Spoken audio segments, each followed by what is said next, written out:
आने वाले 5 संडे कोई भी क्वेश्चन नहीं बोलूंगा 5 सेकंड के अंदर। NPCI chief. एनपीसीआई वो पीछे नहीं पलटने का मैडम, इस कारण से मैंने 5 सेकंड का पाबंदी लगाया है। नहीं आ रहे सर। हाँ, एनपीसीआई का पूरा नाम बताइए। National payment corporation of India. Very good, चलेगा, है ना? चलेगा। Okay Rohit. Yes sir. 2 Rohit है सर।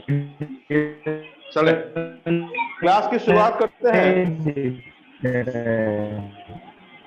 सर बैकग्राउंड से आवाज आ रहा है। अरे किसने साउंड बॉक्स ऑन कर रखा है? बंद करो थोड़ा।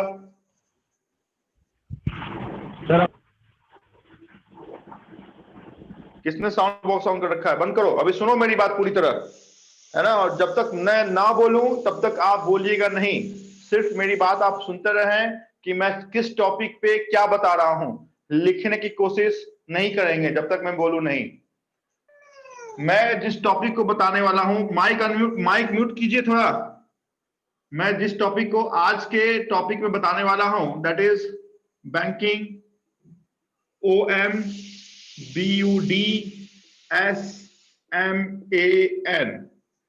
This is called banking अम्बुड्समैन। Banking अम्बुड्समैन को हम हिंदी में बैंकिंग लोकपाल के नाम से जानते हैं। आपके पास कितने भी सवाल हों मेरे से पूछे मत जब तक मैं अपना बोलना खत्म ना करूं। आपको नहीं सुनाई दिया हो, आपको लिखना हो, और भी कुछ आपको एडिशन करना हो, वो सब मेरे बोलने के बाद आप बोलिएगा। अभी ध्यान से सुने मैं क्या बोल रहा हूं। जैसे अभी आवाज आ रही है मेरी? Yes sir. यस, सुने, ध्यान से सुने, डोंट राइट, एकदम आराम से सुने कि मैं क्या बोल रहा हूं। जैसे मेरे और किसी मेरे बाजू वाले के साथ अगर कोई संबंध बिगड़ गया, मुझे ऐसा लग रहा है कि उससे मुझे खतरा है, तो मैं जाता हूं और पुलिस में केस रजिस्टर करता हूं। सिमिलरली अगर एक बैंक और कस्टमर के बीच में कोई डिस्प्यूट है तो कस्टमर पुलिस थाने या फिर डायरेक्ट कोर्ट में नहीं जा सकता है। आप कहीं बैंक में गए, आपने बोला कि मुझे अकाउंट ओपन करना है, बैंक वाले ने बोला कि अभी एम्प्लॉय नहीं है या नेट की कनेक्टिविटी नहीं है या हम अभी ओपन नहीं कर सकते हैं, XYZ एनी रीजन, आप किसी भी कंडीशन में पुलिस थाने या किसी कोर्ट, डिस्ट्रिक्ट कोर्ट हो, हाई कोर्ट हो या सुप्रीम कोर्ट हो, आप वहां तक नहीं जा सकते हैं। क्यों नहीं जा सकते हैं?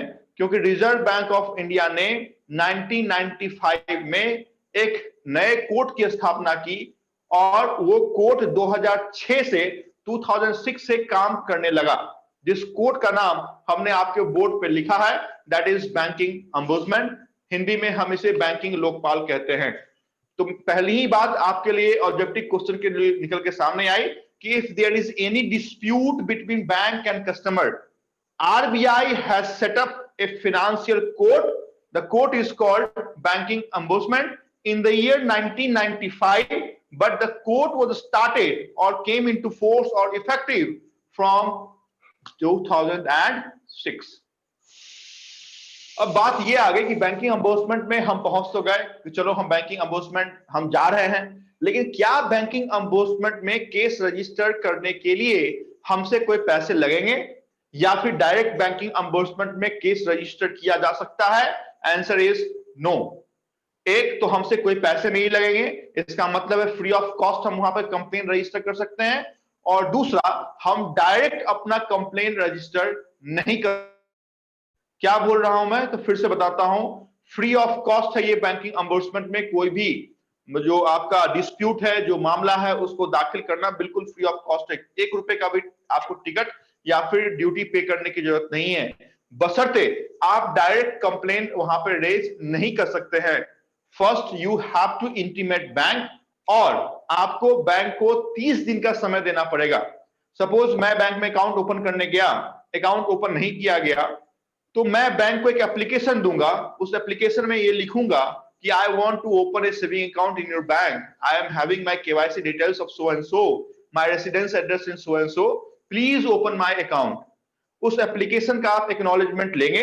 अगर वो एप्लीकेशन आज के डेट में एक्नॉलेज किया हुआ है तो आज से 30 दिनों तक बैंक के पास ये आजादी है कि आपके उस केस को सेटल किया जाए। इसका मतलब है आपका अकाउंट को ओपन किया जाए। अगर नहीं ओपन किया जा सकता है तो 31वें दिन ही आप बैंकिंग अम्बुड्समेंट में जा सकते हैं। यहां पे कोई दिक्कत? No sir. हाँ, दूसरी बात, इस बैंकिंग अम्बुड्समेंट को बनाया किसने? क्या गवर्नमेंट ऑफ इंडिया ने बनाया? क्या मिनिस्ट्री ऑफ फाइनेंस ने बनाया? या स्टेट बैंक ऑफ इंडिया का ये भाग है? Answer is no. मैंने पहले ही लाइन में बोला था, this banking ombudsman was set up by RBI. तो आरबीआई ने इसकी स्थापना की है। अनदर इंपॉर्टेंट फैक्ट कि बैंकिंग अम्बुड्समेंट कौन हो सकता है? तो आप जाने, बैंकिंग अम्बुड्समेंट कहने का मतलब बैंकिंग अम्बुड्समेंट का सबसे सर्वोच्च जो अधिकारी होगा वो हाई ऑफिसर ऑफ आरबीआई ही हो सकता है। कहने का मतलब जो आरबीआई के जीएम या सीजीएम के पोस्ट के नीचे का कोई व्यक्ति बैंकिंग अम्बुड्समेंट तक नहीं पहुंच सकता है ना? तो आपसे पूछा जाता है कि who can become the banking ombudsman. आप जाने कि हाई ऑफिशियल मैंने पहले ही बता दिया, GM and CGM not less than this post can become banking ombudsman. ये हो सकता है। अभी हम और आपके बीच में डिस्प्यूट हुआ तो हम गए डिस्ट्रिक्ट कोर्ट में। डिस्ट्रिक्ट कोर्ट के फैसले से हम सेटिस्फाइड नहीं हैं तो हम हाई कोर्ट का दरवाजा नॉक करते हैं। हाई कोर्ट ने भी कोई रिवर्ट दिया या कोई डिसीजन दिया, कोई वर्डिक्ट दिया, उसके भी फैसले से हम सेटिस्फाइड नहीं है तो हमारे पास और भी ऑप्शन है कि हम सुप्रीम कोर्ट का दरवाजा नॉक कर सकते हैं, मतलब वहां तक अपने केस को हम ले जा सकते हैं। सिमिलरली बैंकिंग अम्बुड्समेंट में भी एक प्रावधान है कि if the decision given by banking ombudsman and you are not satisfied, और आप सेटिस्फाइड नहीं है, तो उससे ऊपर की जो एफिलिएट अथॉरिटी है वो कौन है ना? ऐसा नहीं ना कि बैंकिंग अम्बुड्समेंट जो बोल दिया वही फाइनल हो गया, नहीं, उसके ऊपर भी आरबीआई ने ऐसा बना के रखा है कि उसके ऊपर भी आप अपने अपील को दाखिल कर सकते हैं। और जो अपीलिएट अथॉरिटी है, कहने का मतलब जो बैंकिंग अम्बुड्समेंट के ऊपर है, वो आपके सिर्फ और सिर्फ deputy governor of Reserve Bank of India है। जैसे डिस्ट्रिक्ट कोर्ट के लिए हाई कोर्ट अपीलिएट अथॉरिटी है, हाई कोर्ट के लिए सुप्रीम कोर्ट अपीलिएट अथॉरिटी है, सिमिलरली बैंकिंग अम्बुड्समेंट के लिए जो अपीलिएट अथॉरिटी है that is deputy governor of Reserve Bank of India. क्या आप में से कोई मुझे बता सकते हैं कि आज के डेट में कितने डिप्टी गवर्नर हैं? सही आंसर? हाँ, 4 है 4 है। नाम बताओ मैडम फटाफट जरा देखूं। सर। नाम तो नहीं पता।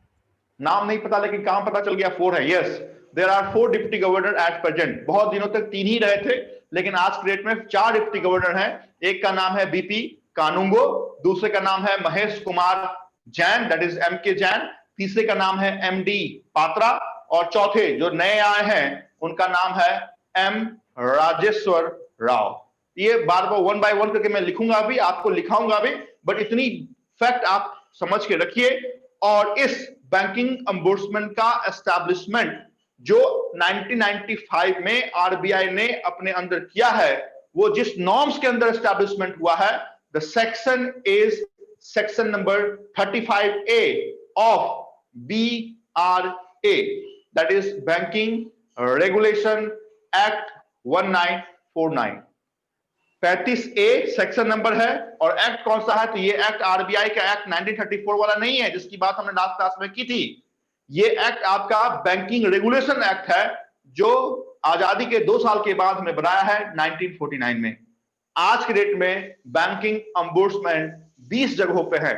पूरे इंडिया में जो 28 स्टेट्स हैं आपके, उस 28 स्टेट्स और यूनियन टेरिटरी को आप अगर ज्वाइन कर देते हैं तो सब जगह तो बैंकिंग अम्बुड्समेंट नहीं है, बट देयर आर 20 है ना जो ऑफिसेज है वो बैंकिंग अम्बुड्समेंट की है।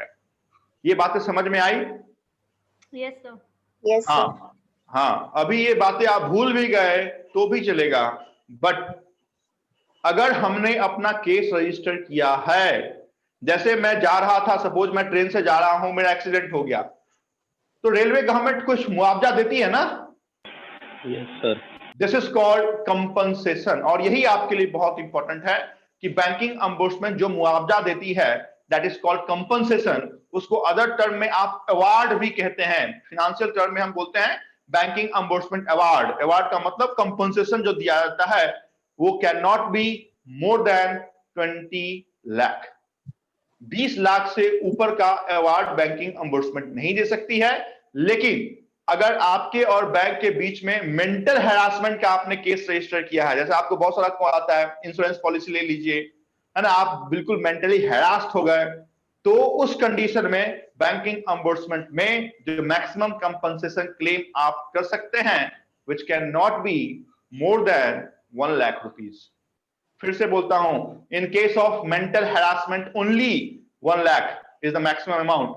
Other than mental harassment, any case, अगर बैंकिंग अम्बुड्समैन को लगता है कि इस कारण से आपका लॉस हुआ है, तो 20 लाख तक कंपनसेशन का प्रावधान है।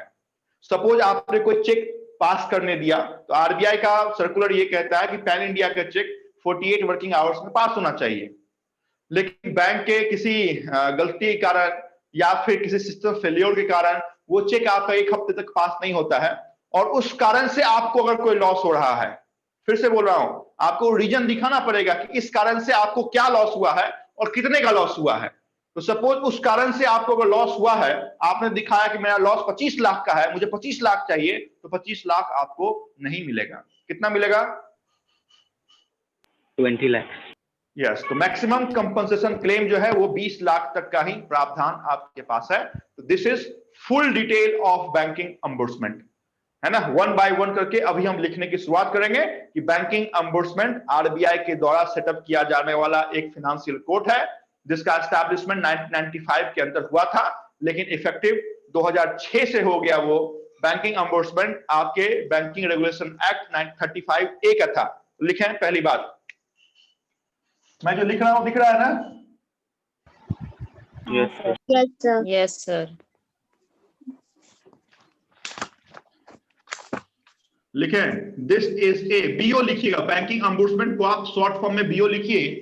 Banking ombudsman is a financial court setup by World Bank ना, आरबीआई।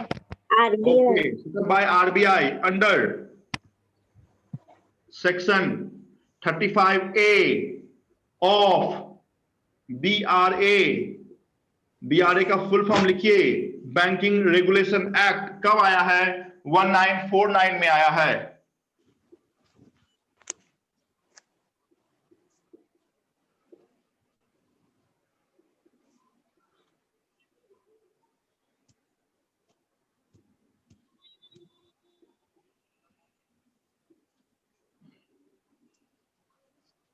इतनी बात लिखिए और फिर मेरे से पूछिए क्या नहीं आपको समझ में आया, ये कहां छूट गया।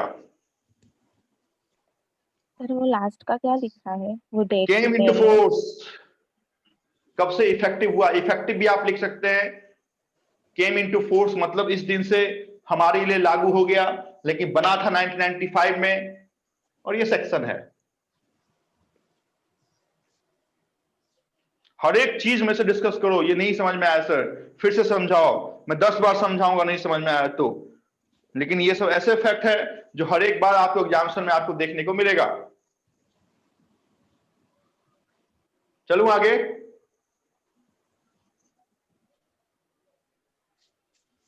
हाँ या ना? Yes sir. हाँ यस सर। सर। देखिए, अगर एक दो फैक्ट आपको छूट भी जाता है तो डोंट वरी, आपके नोट्स वहां पे अवेलेबल आपको मिल जाएंगे। मैंने जो लास्ट क्लास दोनों फैक्ट पढ़ाए थे, उस दोनों के नोट्स डाउनलोड किया आप लोगों ने? Yes Yes, sir. sir. कब डाउनलोड किया? सर ट्यूसडे को। ट्यूसडे को कर लिया? हो गया डाउनलोड? नहीं सर, पेमेंट ऑप्शन आ रहा था कुछ, वो भर के डाउनलोड अरे यार, मैंने फिर से बोला ना, नोटिफिकेशन के पेज में जाने का। आप पीडीएफ नोट्स में चले जाइएगा तो पेमेंट तो करना पड़ जाएगा। सर मैंने नोटिफिकेशन अभी आपने लास्ट लेक्चर में क्लियर किया, तब भी वो प्रैक्टिकली बताया, तभी समझ में आ गया। मैंने वो पीडीएफ ही ले लिया, कुछ नहीं। अच्छा, नहीं, नोटिफिकेशन के पेज में जाइए, नोटिफिकेशन के पेज में आपको अवेलेबल मिल जाएगा, है ना। बाकी लोगों ने डाउनलोड किया ही नहीं होगा सर, क्या मतलब है? रखा हुआ है, कभी ले लेंगे, ऐसा क्या है? रमती गंगा बह रही है, कभी भी हम पानी उसमें डुबकी मार लेंगे, नहा लेंगे, ऐसा नहीं होता है। वो जो नोट्स अवेलेबल हैं आपके, वो बहुत ज्यादा दिनों तक अवेलेबल रहेंगे नहीं। जो फ्री नोट्स मैंने आप लोगों के लिए स्पेशली डाले हैं। चलो आगे। किसी को अगर कंफ्यूजन है कि सर कैसे नोट्स डाउनलोड करें, तो पूछिए, हिचकिचाइए मत कि सर दोबारा कैसे पूछूं मैं। है ना, लेकिन नोट्स आपके पास पीडीएफ फॉर्म में होने चाहिए। चले?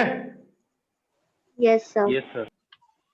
अभी बात आती है कि बैंकिंग अम्बोर्समेंट कौन हो सकता है, तो क्या बोलिएगा आप? Who can become banking ombudsman? Who? The answer is senior। जैसा लिख रहा हूं ऐसा ही ऑप्शन आपको देखने को मिलेगा। सीनियर ऑफिशियल ऑफ किसका? आरबीआई के ही जो जीएम हो, जीएम से नीचे का कोई भी व्यक्ति बैंकिंग अम्बुड्समेंट ये नहीं हो सकता है। जो जज आप कह ले कि बैंकिंग अम्बुड्समेंट जो जज है, जो हमारे और बैंक के बीच के निपटारे को सुलझाता है, वो जीएम से नीचे। जीएम किसका? तो ऐसा नहीं कि जीएम एसबीआई का होना चाहिए, आईसीडीएफसी बैंक के नीचे का होना चाहिए। No, GM of only RBI, that is called RBI. Senior official of Reserve Bank of India. तो लिखें RBI can only appoint banking ombudsman. RBI can only appoint banking ombudsman who must be the senior official of, जैसा बोल रहा हूं ठीक वैसा ही option आपको देखने को मिलेगा।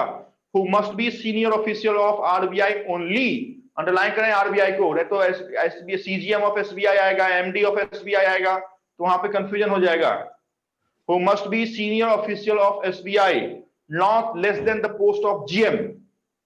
जो GM होंगे, CGM होंगे, वो यहाँ पे अपॉइंट किए जा सकते हैं। Sir, RBI can only appoint. Sir RBI can only appoint banking ombudsman Union official of RBI ना सर?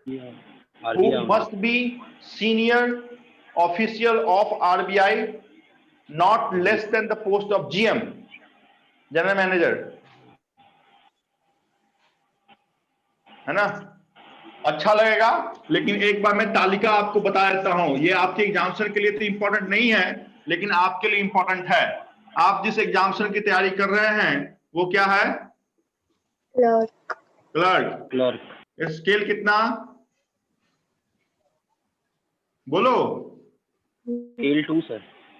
स्केल कितना लिखा है यहाँ पे? 0। देखो, इससे ऊपर आप आएंगे, that is called probationary officer या असिस्टेंट मैनेजर। कितना स्केल? 1. 1। इसके ऊपर आपका प्रमोशन होगा डिप्टी मैनेजर। स्केल कितना? 2. 2। इसके ऊपर प्रमोशन होगा मैनेजर या ब्रांच मैनेजर। कितना? 3. हाँ, इसके ऊपर चीफ मैनेजर। कितना? 4। 4. 4। इसके ऊपर प्रमोशन होगा तो you will 5. Become AGM, assistant general manager. इसके ऊपर आपका प्रमोशन होगा, you will become DGM, deputy general manager. इसके ऊपर प्रमोशन होगा, यू विल बिकम GM। इसके ऊपर प्रमोशन होगा, तब तक रिटायरमेंट आ जाएगा, CGM। इसके बाद MD, और इसके बाद टॉप ऑफिशियल चेयरमैन। तो ये हायरार्की आपके बैंकों में चलती है। अच्छा लगा ना ये देखने में? तक कोई सर ये लेवल तक कोई पूछता कैसे है, लेकिन मोस्ट ऑफ अभी सर इतने 10 खेले राइट बराबर, तो एटलीस्ट कोई ना कोई हर एक स्केल का अगर प्रमोशन भी देखेंगे तो 3 इयर्स तो जाता ही होगा, 3 या 4 इयर्स, या कभी कभी ज्यादा। हाँ, तो 10 साल में कितना लगेगा? तो 10 साल में कितना प्रमोशन होगा बताओ? 3। हाँ, 3 सर। 10 साल नहीं, 2 साल में होता है बेसिकली, 2 साल या मैक्सिमम 3 इयर्स। तो अगर 30 इयर्स में आपने ज्वाइन किया है, जनरली जो प्रोबेशनरी ऑफिसर करके ज्वाइन करेंगे वो GM तक जा सकते हैं, GM CGM तक जा सकते हैं, आराम से जा सकते हैं, है ना। अगर इंटरेस्ट ज्वाइन किया तो हाँ, तो डायरेक्ट राष्ट्रपति। इंटरेस्ट है सर, इसके लिए तो इतना पूछ। इंटरेस्ट प्लस जो इंटरनल बैंकिंग की एग्जामिनेशन होती है, क्योंकि आप बैंक के अंदर चले भी जाएंगे तो ऐसा नहीं कि ऑटोमेटिक प्रमोशन होगा। फॉर दैट आपका इंटरनल एग्जामिनेशन होता है। 100 बच्चे अगर बैठते हैं तो 100 में से 10 का सीट रहता है, तो उसमें आपको प्रूव करना पड़ेगा कि आई एम बेस्ट, तो ही आपका प्रमोशन होगा। तो ऐसे प्रमोशन चलता है हायरार्की। ठीक है, चलो आगे। Yes, sir. Yes sir. Yes, banking ombudsman में कौन कौन शामिल है? तो आप जाने ऑल शेड्यूल कमर्शियल बैंक, तो लिख लें all scheduled commercial bank are the part of banking ombudsman. आपसे पूछा जाएगा कि which of the following bank is not under banking ombudsman activity? Option रहेगा प्राइवेट बैंक, ऑप्शन रहेगा आरआरबी, ऑप्शन रहेगा कोऑपरेटिव बैंक, ऑप्शन रहेगा नेशनलाइज्ड बैंक। आंसर क्या होगा?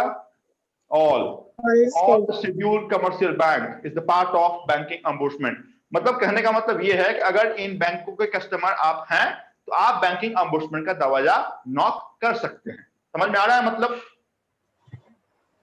हाँ सर। हाँ, शेड्यूल कमर्शियल का मतलब होता है, यस सर।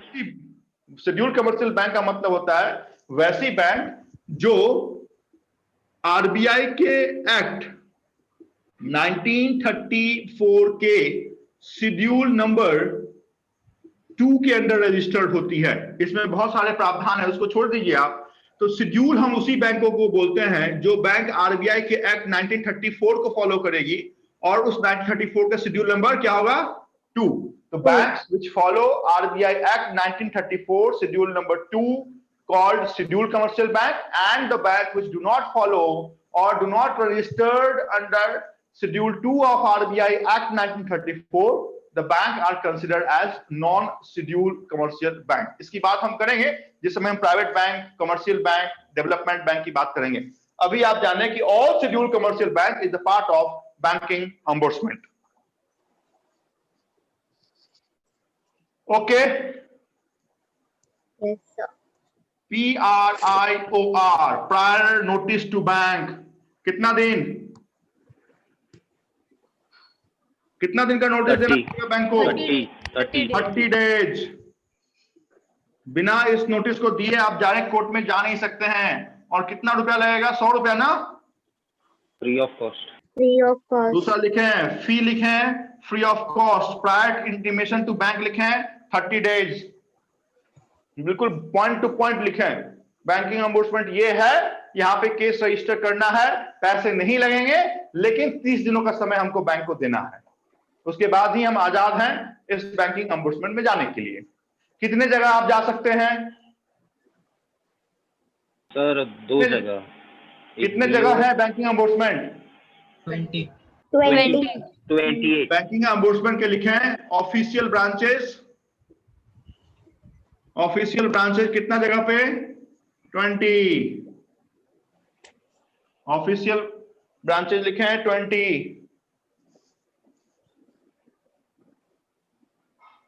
लिखा? यहां से आगे चलूं? Yes, sir. यस। इस 20 ब्रांच में आप बता देंगे क्या? मेरा वीडियो थोड़ा सा अटक गया था। क्या बोला साहब आपने? मेरे को बिल्कुल आवाज नहीं आई आपकी। अटक गई, फिर से बताओगे क्या? अरे तुम्हारी नेट खराब है। आवाज आ रही है क्या उसकी? क्या बोल रहा है? नो सर, ब्रेक हो रही है उसकी आवाज। कौन बोल रहा है? वीडियो अटक गया था ना, अरे इसलिए आवाज नहीं आ रहा है। रोहित जरा आप घर से बाहर निकलिए, बालकनी में आइए, फिर बोलिए। हाँ बोलो। अभी लगता है पूरा घर से बाहर निकल गया क्या?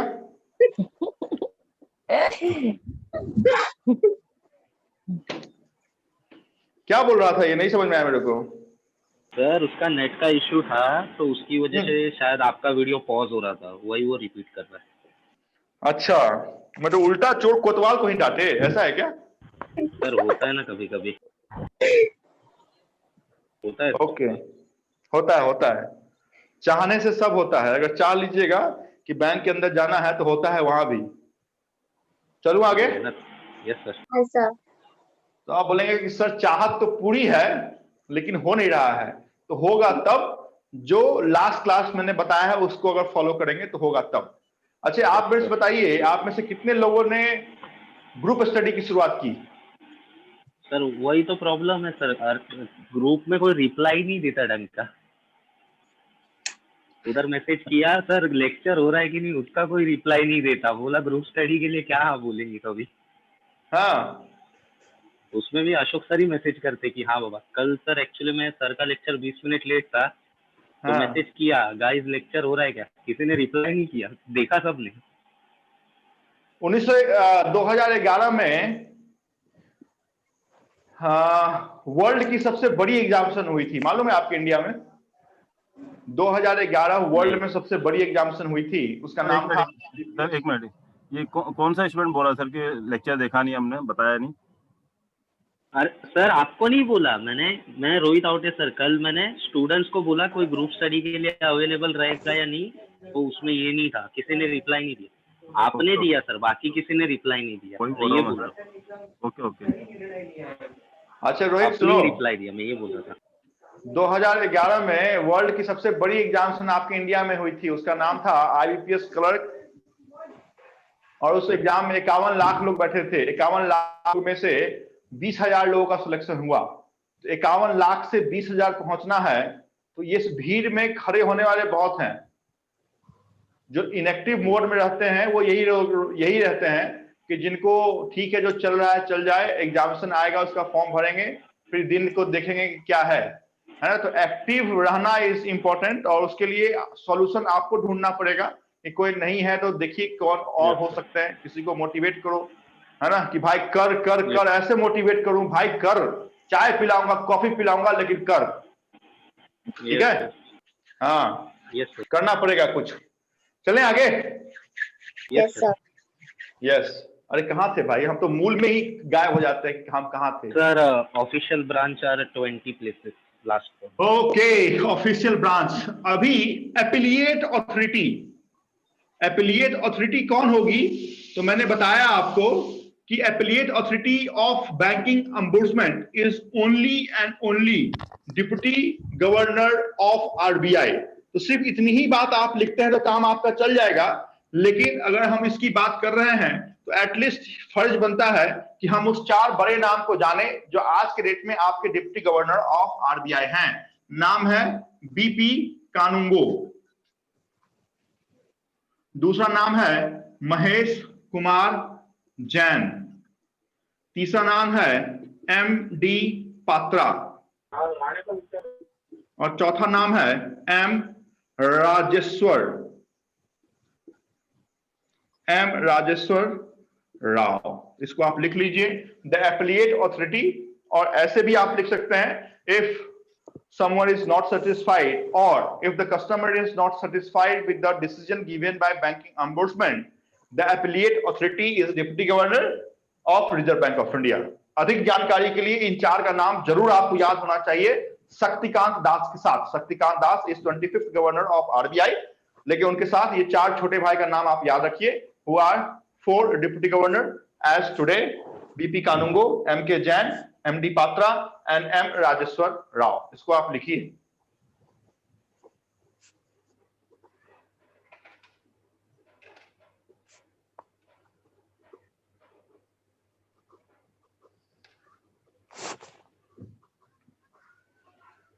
ये है बैंकिंग अम्बुड्समेंट। बिल्कुल, कभी भी बैंक और कस्टमर के बीच, आपके और बैंक के बीच में कुछ ऐसा होता है तो बैंक ऑफिशियल को एक लेटर दीजिए और बोलिए कि सर आप मेरा ये काम प्लीज कर दीजिए, रिक्वेस्ट कीजिए पहले। Otherwise I don't have any option other than to register a case under banking ombudsman. Please accept my application and acknowledge it. Application दीजिए उनको, उसका एक्नॉलेजमेंट लिखिए और डायरेक्ट इसके पोर्टल पे जाने का और डाल देने का, काम खत्म। चलो आगे। Yes, sir. किसी को प्रॉब्लम आ रही है तो मेरे साथ शेयर करो कि सर नहीं समझ में आ रहा है कि बैंकिंग अम्बुड्समेंट क्या है ना। जब तक शेयर नहीं कीजिएगा तो पता नहीं चलेगा, ना मुझे पता चलेगा और आपका कंफ्यूजन तो कंफ्यूजन ही रह जाएगा फिर तो। कितना का अवार्ड मिलेगा? 20 लाख। वाह, अवार्ड के नाम पर देखो कितना तेज है। अवार्ड मिलेगा, maximum compensation award, that is 20 lakh. ये पहले 10 लाख था, अभी हाल ही के दिनों में बढ़ के दिस अमाउंट बिकम 20 लाख। लिखे नेक्स्ट पॉइंट और अंडरलाइन कीजिए, maximum compensation award under banking ombudsman is 20 lakh. 10 lakh से बढ़ गया है, प्लीज डोंट राइट, नहीं तो पता चला 10 लाख ही याद हो जाएगा। लेकिन मैं एक जानकारी के लिए बता देता हूं कि earlier it was 10 lakh, now this figure become 20 lakh.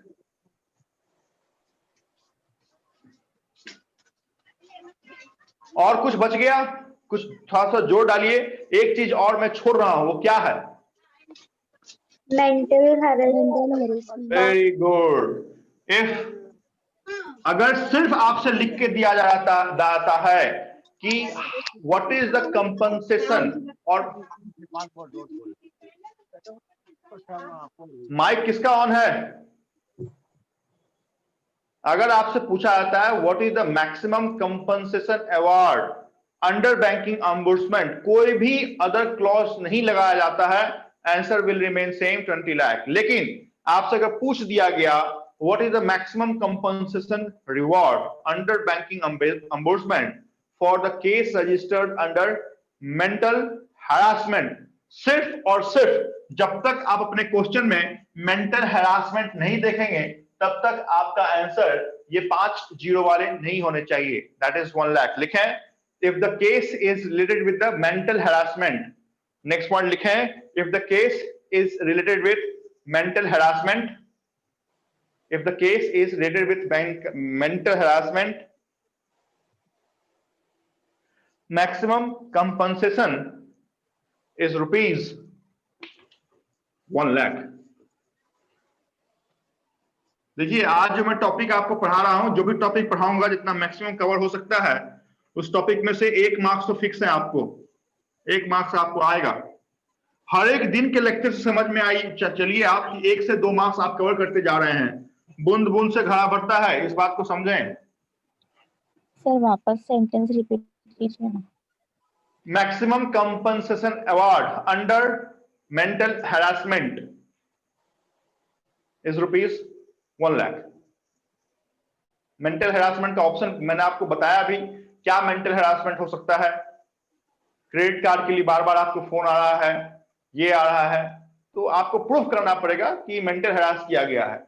एक दिन में 25 बार मुझे कॉल किया गया है, ऐसा नहीं कि दिन भर में 1 कॉल आया और आपने केस रजिस्टर कर दिया, तो मिलने वाला कुछ नहीं है। चलो आगे। Yes, sir. सुने, मोस्ट इंपॉर्टेंट जो रिसेंट के समय में आपके इस बैंकिंग अम्बुड्समेंट में ऐड हो गया है वो ये है कि अगर देखिए आरबीआई क्या है, तो RBI is the father of, और आप बोल सकते हैं is bankers of bank. RBI is bankers of bank, जिसको हम बोलते भी हैं बैंकर्स बैंक। दूसरी बात में कि आरबीआई क्या करती है, तो मनी मार्केट को कंट्रोल करती है। इस मनी मार्केट के अंदर 2 विंग आते हैं, एक को हम बोलते हैं बैंक और दूसरे को हम बोलते हैं NBFC. The full form of NBFC is non banking finance. C stand for क्या होगा? कंपनी या कॉर्पोरेशन? कंपनी। यस, एनबीएफसी का जो सी है वो सिर्फ और सिर्फ कंपनी के लिए ही होगा, क्योंकि कंपनी एक्ट के अंदर हमने उसका एस्टैब्लिशमेंट 1956 के एक्ट या 2013 जो नया फॉर्म है उसके अंदर उसका किया है। तो NBFC, the full form of NBFC is non banking finance company.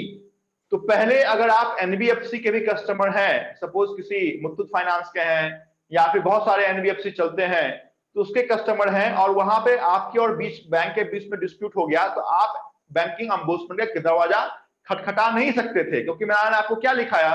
मैंने आपको लिखाया कि all scheduled commercial bank are the part of banking ombudsman. मैंने कहीं भी आपको नहीं लिखाया कि एनबीएफसी भी वहां पे इन्वॉल्व है, बट यहां पे आप जाने कि वैसे ही एनबीएफसी को इन्वॉल्व किया गया है जिसका एसेट 100 करोड़ से ज्यादा है। आप ऐसा लिख सकते हैं कि those NBFC are the part of banking ombudsman. Those NBFC, NBFC का फुल फॉर्म भी लिखिएगा और उसके अंदर लिखिएगा non banking finance company are the part of NBFC, those NBFC whose assets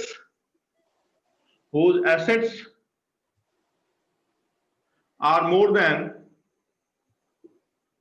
100 CR. बड़ी NBFC कहने का मतलब those NBFCs whose assets are more than 100 CR are the part of किसका? Banking ombudsman. ये नई बात है, इसको आप प्लीज पेन डाउन करें. Those NBFC whose assets are more than 100 CR become the part of banking ombudsman. मतलब बड़ी जो NBFC है उसमें आपके अकाउंट हैं, उसमें आपने कोई लोन लिया, लोन लेने के बाद जैसे DHFL है, वो NBFC है. बहुत सारे NBFC जो लोन देने का काम करते हैं, उसके बीच में डिस्प्यूट हो गया तो डायरेक्ट हम 0 रुपीस में हम केस रजिस्टर कर सकते हैं. लेकिन भाई केस रजिस्टर करने से पहले आपको उस NBFC को बताना पड़ेगा और बता के ये कहना पड़ेगा कि 30 दिनों का हम आपको समय दे रहे हैं, है ना. और ऐसा नहीं कि वर्बल आपने दिया, ऑन पेपर रिकॉर्ड होना चाहिए कि आपने वहां पर एप्लीकेशन दिया है. ऑन पेपर अगर नहीं है, सिर्फ वर्बल आपने 5 महीने पहले में दे दिया, there is no benefit of that. Clear? यहां पे कोई दिक्कत बैंकिंग ombudsman में? No sir. ये आपकी टॉपिक है बैंकिंग ombudsman. यहां से कोई अगर दिक्कत है तो 1 मिनट में मेरे से पूछिए, अदरवाइज हम स्विच करेंगे किसी दूसरे पार्ट पे. No problem? अरे है क्या? No problem. No sir. Yes, very good. नहीं भी है फिर भी मैं एक बता देता हूं, एक सुर में सुने, ध्यान से सुने, कॉपी को बंद करके. मैंने क्या बताया? मैंने बताया कि बैंकिंग ombudsman एक फाइनेंशियल कोर्ट है जो कस्टमर और बैंक के बीच के डिस्प्यूट को सुलझाने के लिए under section 35A of banking regulation act 1949 के अंदर 1995 की ईयर के अंदर हमने उसे बनाया, लेकिन इफेक्टिव हमने 1 जनवरी 2006 से उसे कर दिया है. Total number of branches of banking ombudsman pan India is 20. Banking ombudsman can only become the high official of Reserve Bank of India. और ये बैंकिंग ombudsman सिर्फ और सिर्फ RBI ही अपॉइंट कर सकता है. और वो बैंकिंग ombudsman जो होंगे ऑफिशियल, वो सीनियर ऑफिसर होने चाहिए, GM या CGM से कम के रैंक के नहीं होने चाहिए. बैंकिंग ombudsman में केस रजिस्टर करने से पहले आपको 30 डेज का वक्त बैंक को देना पड़ेगा, फ्री ऑफ कॉस्ट, ऑनलाइन या ऑफलाइन.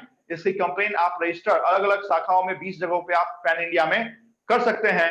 मैक्सिमम जो कंपनसेशन अमाउंट आपको बैंकिंग ombudsman रिवार्ड के रूप में या अवार्ड के रूप में देगी वो 20 लाख होगा. If your case is not related with the harassment, mental harassment. अगर मेंटल हरासमेंट के अंदर आपने दाखिल किया है तो 1 लाख रुपए मैक्सिमम कंपनसेशन आपको क्लेम मिल सकता है. दूसरी बात, जो एपिलिएट अथॉरिटी आपकी बैंकिंग ombudsman के ऊपर है वो आपके deputy governor of Reserve Bank of India है. आज के डेट में देयर आर 4 डिप्टी गवर्नर जिनका नाम रिस्पेक्टिव बीपी कानूंगो है, MD पात्रा है, MK जैन है और राजेश्वर राव साहब काम कर रहे हैं. Other than this all scheduled commercial bank are the part of banking ombudsman. और वो NBFC भी शामिल है जिस NBFC का नेटवर्थ 100 CR प्लस है. ओके? Yes sir. एम्प्लॉइज भी बैंक के एम्प्लॉइज भी इसका बेनिफिट उठा सकते हैं क्या, या सिर्फ कस्टमर? क्या मींस एम्प्लॉइज भी केस इशू कर सकते हैं या सिर्फ ओनली कस्टमर्स? मैंने बोलते समय कहीं बोला क्या कि staff of bank? No sir. फिर स्टाफ के लिए बैंक की मैनेजमेंट है ना, उसके लिए वो पैनल नहीं है. अगर आपके और ब्रांच मैनेजर के बीच में डिस्प्यूट हो गया है तो उसके ऊपर का जो AGM है, CGM जिसकी हायरार्की मैंने बताया, उसको आप कंप्लेन दीजिए. आप डायरेक्ट बैंकिंग ombudsman जा नहीं सकते ना. अच्छा सर. हाँ, मेरी हर एक लाइन को ध्यान में रखिए. क्या बैंकिंग ombudsman में क्या सर ने कभी स्टाफ का नाम लिया था या एम्प्लॉय ऑफ बैंक का नाम लिया था? अब आप कहेंगे सर हमको बैंक छुट्टी नहीं दे रहा है, हमने ज्वाइन कर लिया, हमें छुट्टी नहीं मिल रहा है और हम पहुंच गए बैंकिंग ombudsman, पता चला बैंक आपको बैंक से ही बाहर निकाल देगा. नीलेश दादा इनके लेक्चर चालू है. अरे किसकी माइक ऑन है? लेक्चर चालू हुआ है, लेक्चर बंद होणार नाही आता 8:30 पर्यंत. ओके, चलूं आगे? हाँ सर. यस, थोड़ा सा पानी का सेवन कर लेता हूं फिर आपके साथ जुड़ता हूं. तब तक आप एक बार रिवाइज कर लीजिए मैंने क्या बताया.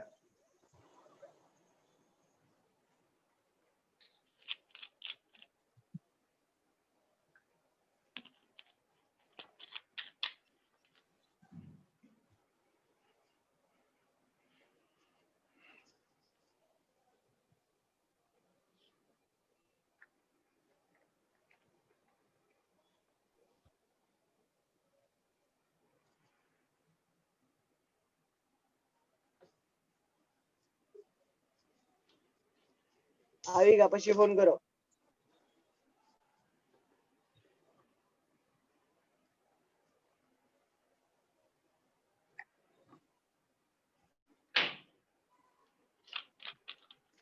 सर बोलिए।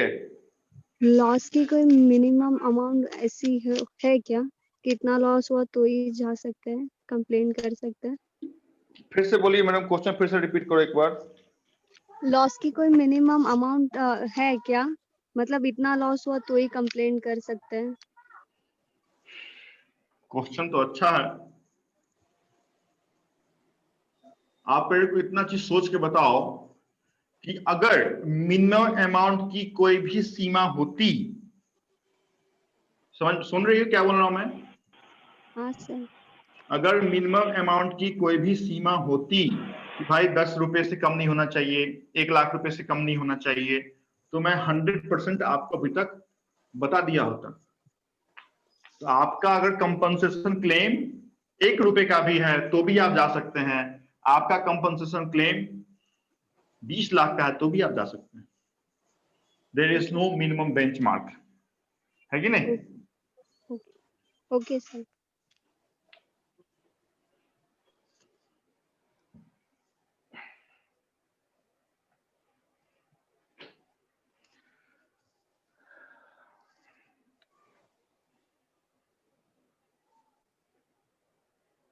चलिए, अभी जिस टॉपिक की हम बात करेंगे वो टॉपिक संभवतः सुनने में आसान है, समझने में भी बहुत आसान लगेगा, बहुत इंटरेस्टिंग आपको लगेगा, लेकिन जो फैक्ट मैं आपको लिखूंगा उसी फैक्ट को आपको याद करना पड़ेगा। वो फैक्ट है आपका केवाईसी।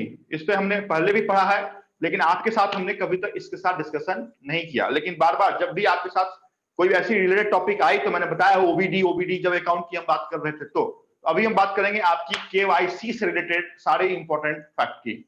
सुने पहले, डोंट राइट जब तक मैं बोलूं नहीं कि क्या लिखना है, आपको आराम से सुने, कंसेप्ट बनाए, अवधारणा बनाए। अवधारणा बना के पहले मैं आपके बोर्ड पे लिखूंगा, फिर 1 बाय 1 करके आपको लिखवाऊंगा ही। कुछ बैच फैक्ट अगर बच गई तो आपको आपके वेबसाइट से डाउनलोड जब नोट्स करेंगे वहां पे आपको दिख जाएगा। KYC full form is know your customer. इस केवाईसी की अवधारणा किसने लाई? आरबीआई ने लाई। सीधी सी बात है, जैसे बोलता हूं वैसे ही आपको याद रखना है। गवर्नमेंट ऑफ इंडिया ने नहीं लाई है, मिनिस्ट्री ऑफ फाइनेंस ने नहीं लाई है, फाइनेंस सेक्रेटरी ने नहीं लाई है, आरबीआई ने इस केवाईसी की अवधारणा लाई है। केवाईसी नो योर कस्टमर को जिस ईयर में हमने एक्टिव किया वो ईयर 2002 का है। 2002 में हमने केवाईसी नॉर्म्स को कंपलसरी एक्टिव आपके ब्रांचेस के लिए कर दिया। क्यों आखिर केवाईसी की जरूरत पड़ी? तो केवाईसी की जरूरत, बाकी तो बहुत सारे कारण थे उसके लिए पड़ी, बट एक्चुअल जो कारण थे वो कारण था पहला, मनी लॉन्ड्रिंग। मनी लॉन्ड्रिंग क्या होता है इसकी बात हम करेंगे कि ब्लैक मनी को व्हाइट मनी में जो आप कन्वर्ट करते हैं अलग अलग लेयर में, this is called money laundering.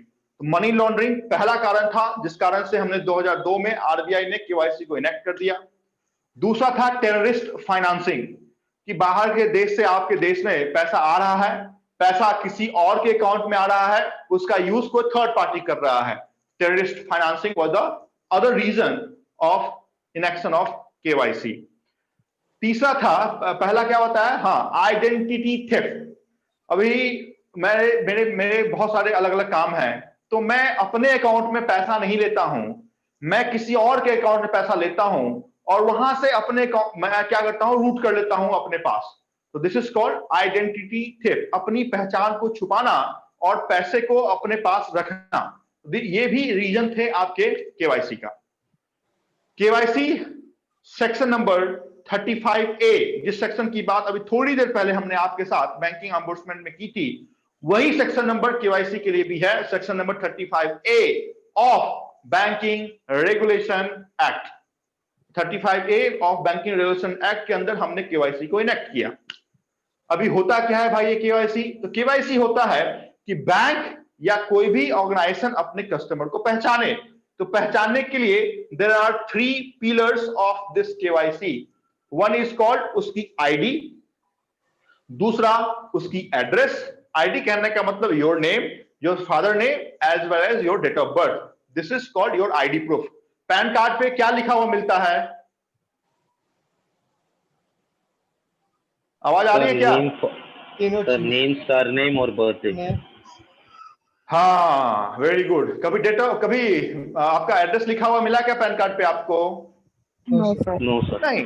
तो आईडी का मतलब होता है your name, your father's name and your date of birth. तो this is the first pillar of your KYC, ID proof. Second is address proof, कि आप रहते कहां हैं। एंड थर्ड, भाई हमने आपको नाम से भी खोज लिया, हमने आपके एड्रेस पे भी गए, आपके एड्रेस पे भी हमने गए, लेकिन आखिर उस 5 में राम कुमार गुप्ता साहब कौन है, कैसे पहचाने? तो for that photograph is compulsory. तो ID, address and photograph are the 3 important and only document under KYC. और इसी केवाईसी का जो रूपांतरित वर्जन आरबीआई ने आपके सामने हाल ही के सालों में लाया है, that is called OVD document. The full form of OVD is official valid document. इस ऑफिशियल वैलिड डॉक्यूमेंट में there are only 6 prescribed document जो केवाईसी के नॉर्म्स को फुलफिल करते हैं। One is your PAN card, second is your election ID card, third is your driving licence, fourth is your Aadhaar card, fifth is your passport, और छठा आपका मनरेगा का card है। जो गांव में स्कीम चलती है, Mahatma Gandhi national employment rural guarantee act, उसके अंदर अगर मुखिया या सरपंच ने आईडी इशू किए हैं तो that is also considered as a valid OVD proof. अभी केवाईसी क्या है? तो केवाईसी कस्टमर को देख के तय किए जाते हैं। KYC that is called risk categorization. यही क्वेश्चन आपके एग्जामिनेशन के लिए पूछा जाता है। इससे ऊपर की हर एक बात बकवास है। बकवास आप नहीं कह सकते हैं, पूछा भी जा सकता है, बट अभी जो मैं बता रहा हूं वही आपको याद रखना है। केवाईसी के अंदर हम कस्टमर्स का रिस्क कैटेगराइज करते हैं, और ये रिस्क कैटेगराइजेशन सिर्फ और सिर्फ 3 ही टाइप का होता है। One is called low risk, second is called medium risk and third is called high risk customer. फिर से बोलता हूं, low, medium and high risk customer. Low में कौन कौन से आएंगे? तो लो में हम और आप आएंगे, इंडिविजुअल अकाउंट आएगा that is called saving account आएगा, सैलरीड अकाउंट आएंगे, जो भी सैलरीड क्लास के अकाउंट हैं वो भी लो रिस्क के अंदर है, कोई उसमें रिस्क इन्वॉल्व नहीं है। उसके बाद गवर्नमेंट का अकाउंट अगर है, किसी तहसील का अकाउंट अगर है, ग्राम पंचायत का अकाउंट अगर है, बीडीओ का है, या किसी का भी अकाउंट अगर गवर्नमेंट पर्पस के लिए ओपन किया गया है, that is also a low risk account. Medium risk में क्या आएगा? तो मीडियम रिस्क में आएगा पान शॉप। फिर से बोलता हूं, पान का अगर दुकान है और उसका अकाउंट खोला गया है, वो मीडियम रिस्क के अंदर आता है। दूसरा क्या आएगा? तो पर्दा नसीम विमेन, वैसी विमेन जो मुस्लिम कास्ट से बिलोंग करती है और पर्दा लगा के आती है, बुर्का लगा के आती है, तो उसके भी अकाउंट को जो बैंक है वो कैटेगराइज करती है कि ये मीडियम रिस्क अकाउंट है। मतलब रिस्क जो है इसमें इन्वॉल्व है, लोअर से एक कंपैरिजन से ज्यादा इन्वॉल्व है।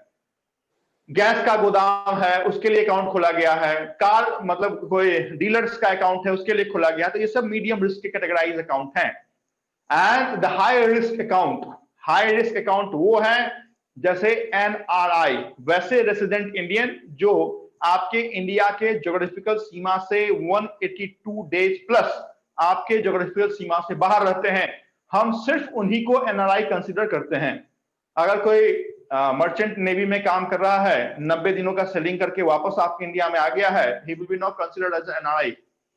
लेकिन जो आधे साल से ज्यादा, फिर से डेट में बता रहा हूं, 182 डेज प्लस अगर आपके इंडिया से बाहर कोई देश में रह रहा है, प्रॉपर वीजा स्टैम्प उसका 182 डेज प्लस है, तो उसके अकाउंट हाई रिस्क के अंदर कंसिडर किए जाते हैं। दूसरा स्लीपिंग पार्टनर है कि कोई कंपनी का अकाउंट खोला गया, लेकिन मैं कंपनी में इन्वॉल्व तो नहीं हूं, लेकिन कंपनी में मेरा नाम है, that is called sleeping partner, तो वो भी क्या है? तो हाई रिस्क के अंदर है। ये सारी बात भूल गए तो भी चलेगा। सर आप बताते हो फिर बोलते हो भूल जाओ, ये कैसे चलेगा? कहने का मतलब ये है कि मैं भी अपने जो फैक्ट हैं उसको कैटेगराइज करता हूं कि प्रायोरिटी पे किसको रखें। तो प्रायोरिटी पे आप रखें कि केवाईसी कितने दिनों में बैंक में अपडेट करना है। आप जाने, if you belong from high risk categorize that is NRI और जो भी डिसिप्लिन पार्टनर का मैंने लिखाया है, हर एक 2 सालों के बाद आपको अपने केवाईसी को अपडेट करना है। अगर आप पर्दानशीन विमेन हैं या फिर आप पान के शॉप के हैं या डीलर हैं, that is called medium risk, हर एक 8 सालों के बाद आपके अकाउंट को आपको केवाईसी से अपडेट करना है।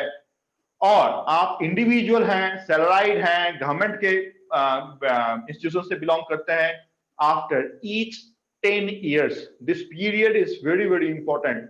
High risk 2 सालों के बाद, medium risk 8 सालों के बाद 8 years, and low risk after each 10 years you need to submit a fresh KYC document with the deleted bank. समझ में आ रहा है क्या बोल रहा हूं? हाँ सर। Yes sir. सो गए? नहीं नहीं सर। सर, सुन रहे थे। आ रहा है ना? सर अभी आप जाने कि there are 2 important contract between your bank and other banks जो आपके इंडिया से बाहर है।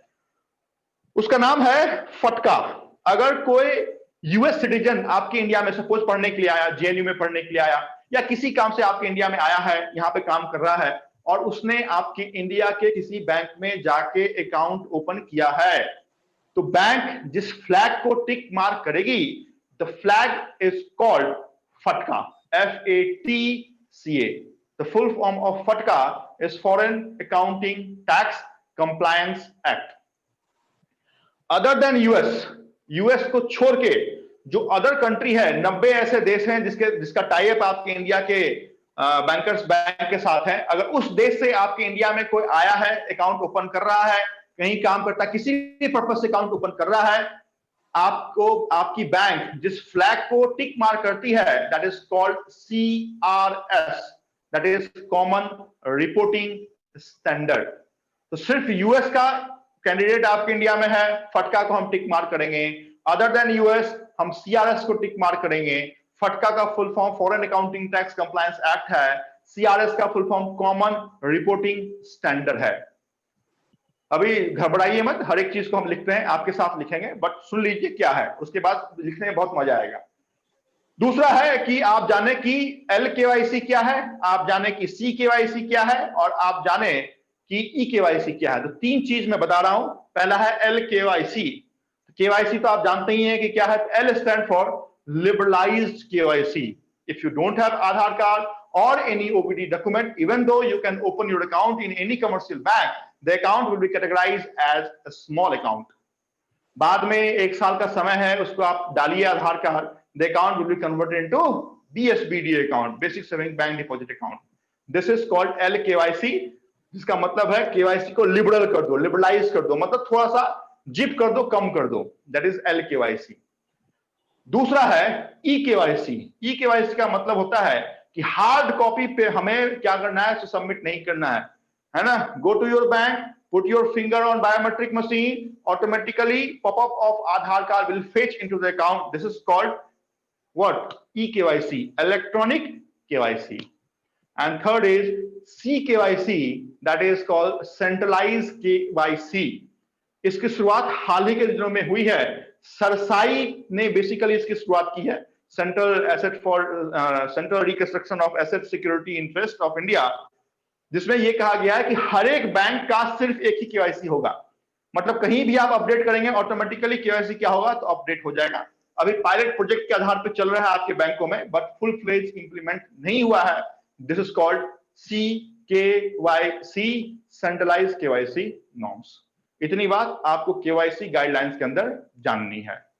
शुरुआत करें हम आपके बोर्ड पर लिखने का। Yes sir. यस, सबसे पहले तो यही चाहते हैं कि सर सबसे पहले तो बोर्ड पे लिख दो, कुछ चीजें छूट ना जाए। KYC किसने इंप्लीमेंट किया? RBI ने किया। कब इंप्लीमेंट किया? 2002 में किया। कौन से एक्ट के अंदर इंप्लीमेंट किया गया है? तो act number, section number 35A। 35A किसका है? तो BRA का है। BRA कौन से ईयर का है? तो 1949 का है। इतनी बात पहले लिखें, फिर आगे चलते हैं। लिखे KYC norms implemented by RBI KYC norms implemented by RBI. KYC norms implemented by RBI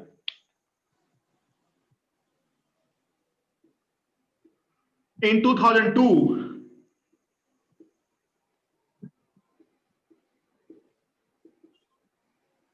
In 2002, under section 35A of BRA, under section 35A of BRA का फुल फॉर्म जरूर लिखिएगा, banking regulation act.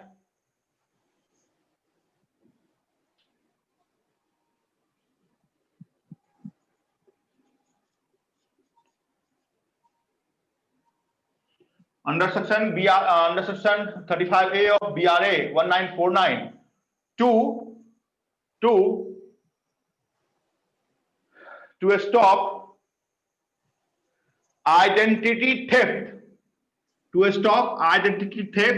money laundering, terrorist financing and financial fraud. These 4 reasons are most important. क्यों KYC को implement किया गया?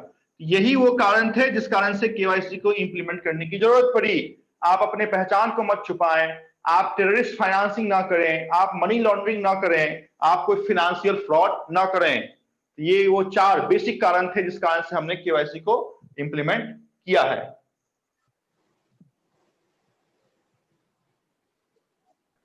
Sir TF का full form क्या बोला? TF का टेररिस्ट फाइनेंसिंग, आतंकवादी, टेररिस्ट फाइनेंस। अच्छा हट जाऊं क्या बोर्ड से?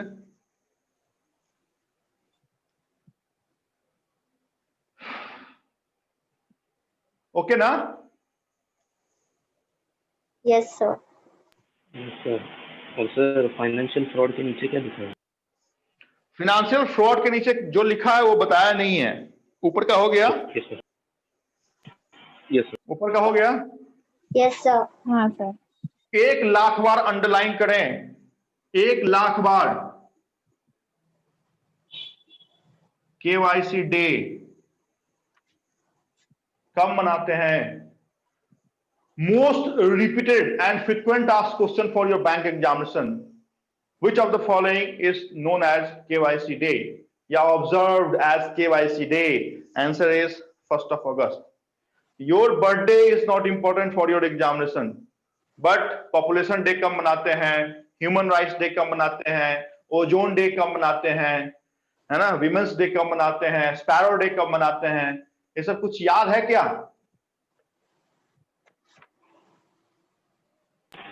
आवाज ही नहीं निकलेगा किसी का। देखो नहीं सर। नहीं सर याद जैसे नहीं। ही क्वेश्चन मार्क लगाता हूं ना, सब वो एक तो माइक ऑफ कर लेंगे और अगर ज्यादा पूछ दिया डायरेक्ट लीव द ग्रुप कर देते हैं। मेरे क्वेश्चन से डरे नहीं, मेरे पूछने से डरे नहीं। जितना बार मैं पूछ रहा हूं समझ जाएं कि उतना ज्यादा आप अपने एग्जामिनेशन के लिए प्रिपेयर हो रहे हैं, है ना। इस चीज को आप ध्यान में रखें।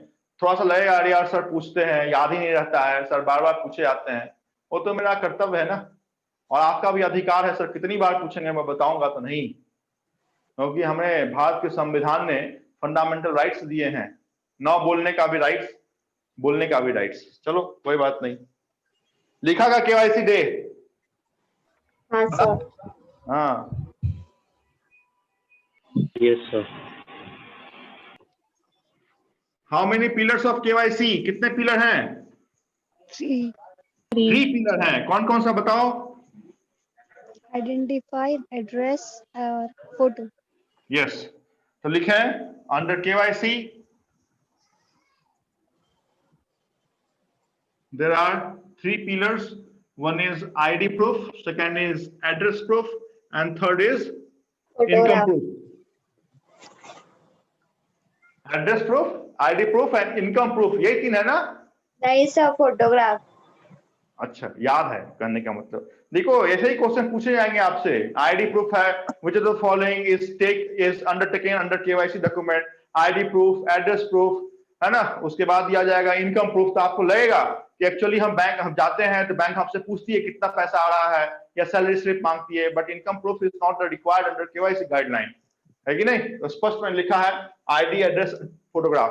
पढ़ने में सब आसान सा दिखेगा, लेकिन जब यही क्वेश्चन चॉइस के रूप में आपके पास आएंगे बहुत डिफिकल्ट हो जाएगा। और मैं आपको सजेस्ट करता हूं, जैसे केवाईसी हमने पढ़ाया, तो आप उस वेबसाइट पे जाके, लर्न बियॉन्ड के वेबसाइट पे जाके क्यूजेज में जाइएगा और केवाईसी के क्यूज को सॉल्व कीजिए। अगर क्यूज 25 मार्क्स के हैं और इस क्लास के बाद आपको अगर 22 मार्क्स नहीं आ रहे हैं तो देखिए वहां पे क्यों नहीं आपको 22 मार्क्स आ रहे हैं, क्योंकि जितनी बात मैं बताता हूं उतनी ही बात वहां पे आपको क्या मिलेगा, तो उस क्यूजेज में मिलेगा। तो अपने आप को सेल्फ इवेल्युएट कीजिए कि सर ने पढ़ाया है, इतनी ही बात बताया है, इतनी ही बात से ये क्वेश्चन पूछा जा रहा है, फिर भी आउट ऑफ मार्क्स क्यों नहीं आ रहे हैं। चलें नेक्स्ट लिखें ओबीडी डॉक्यूमेंट, फुल फॉर्म लिखें ऑफिशियल वैलिड डॉक्यूमेंट। कितने हैं? 6 हैं। कौन कौन सा? पैन, आधार, डीएल, ईएल, पासपोर्ट और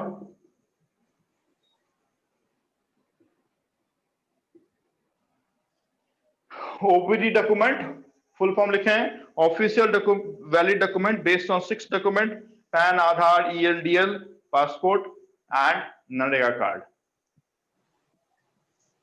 ईएल का मतलब इलेक्शन कार्ड, जो मतदान कार्ड है। डीएल का मतलब ड्राइविंग लाइसेंस।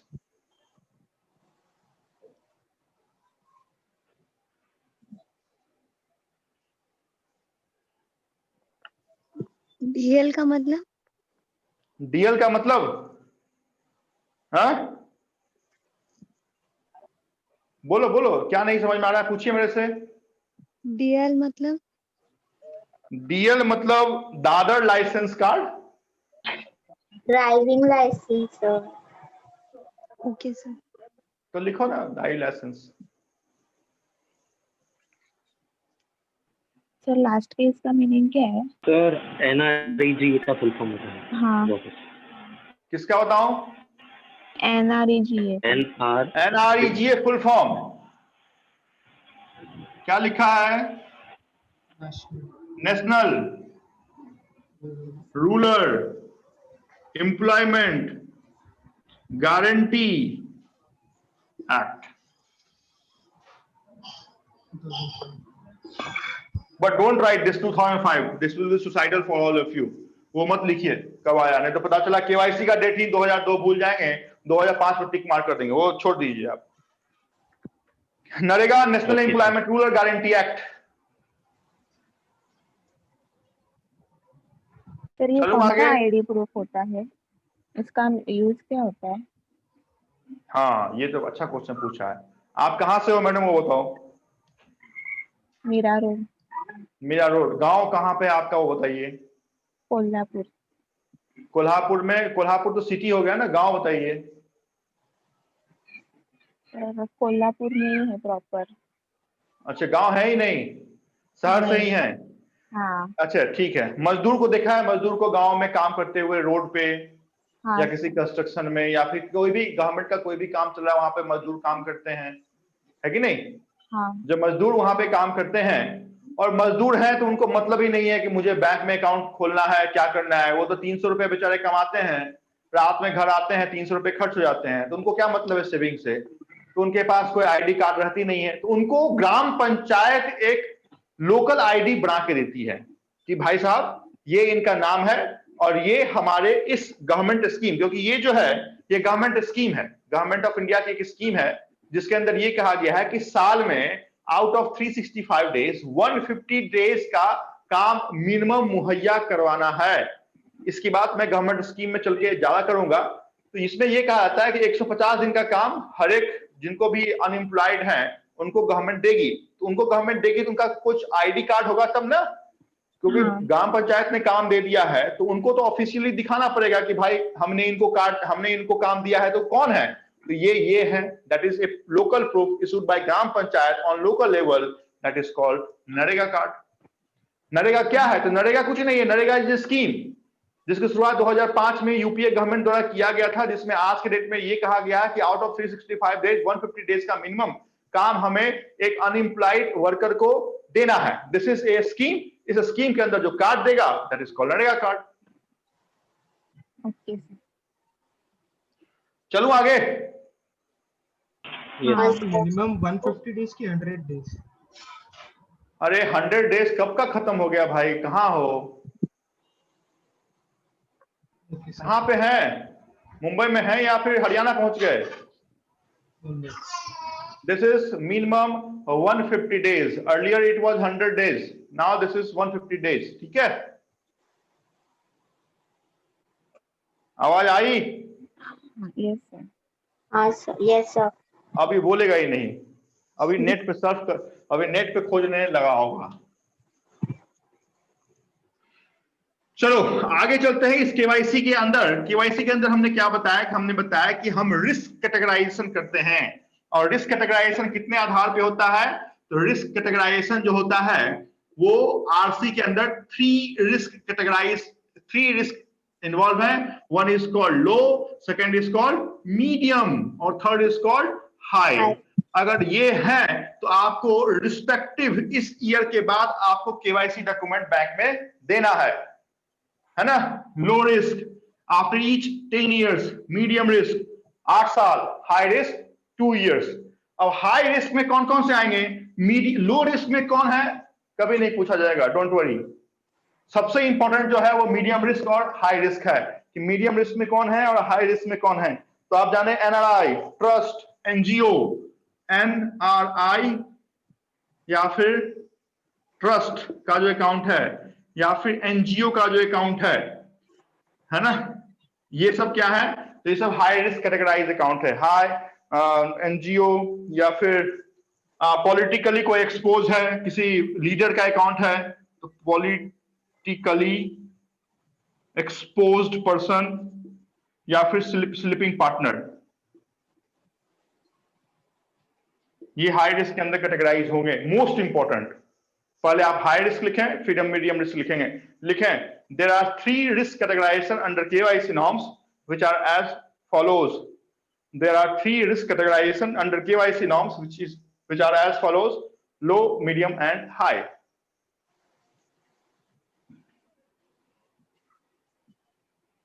यहां पे लिख भी लें केवाईसी वैलिड।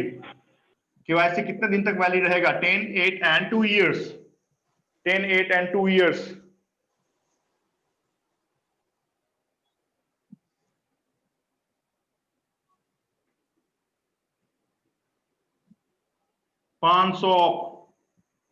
डीलर कोई भी हो, कार का हो, गैस का हो, ब्लाइंड पर्सन, या फिर एक और बताया था ना, पर्दा नशीन। ये बहुत इंपॉर्टेंट है ये दोनों, पर्दा नशीन विमेन, क्योंकि पर्दा नशीन पुरुष तो होते ही नहीं है। तो ये सब आपके मीडियम रिस्क में आएंगे। आप किसमें हैं? Your account will be considered as saving account और सैलरीड अकाउंट और गवर्नमेंट अकाउंट। तो ये सब लो रिस्क के अंदर है।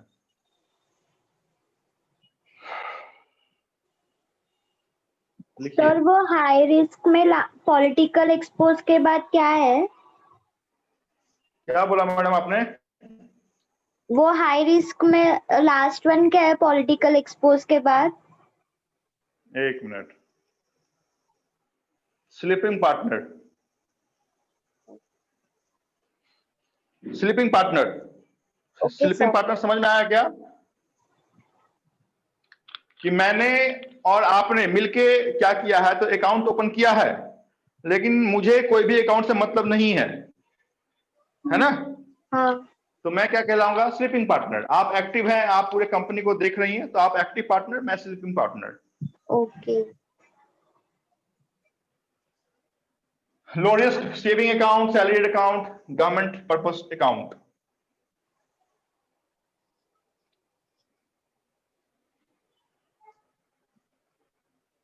यहाँ पे कोई दिक्कत? डीलर के बाद क्या लिखा? Dealer account. डीलर में आप लिख लो गैस डीलर या कार शोरूम, कुछ भी लिख लो। डीलर कोई भी होगा। अब सपोज कि पतंजलि का है, उसका भी कोई डीलर होगा। कोई हुंडई का शोरूम है, मारुति का शोरूम, उसका भी डीलर होगा। गैस का है, वो भी डीलर होगा। कोई भी dealer account, stockist account that is called. उसके नीचे क्या लिखा है? अंधा आदमी। अंधा आदमी भी खोल सकता है ना, ब्लाइंड पर्सन। तो ब्लाइंड का भी जो अकाउंट है वो मीडियम रिस्क में आएगा, इन्वॉल्व है, मतलब रिस्क वहां पे कंपैरेटिवली लोअर से ज्यादा है।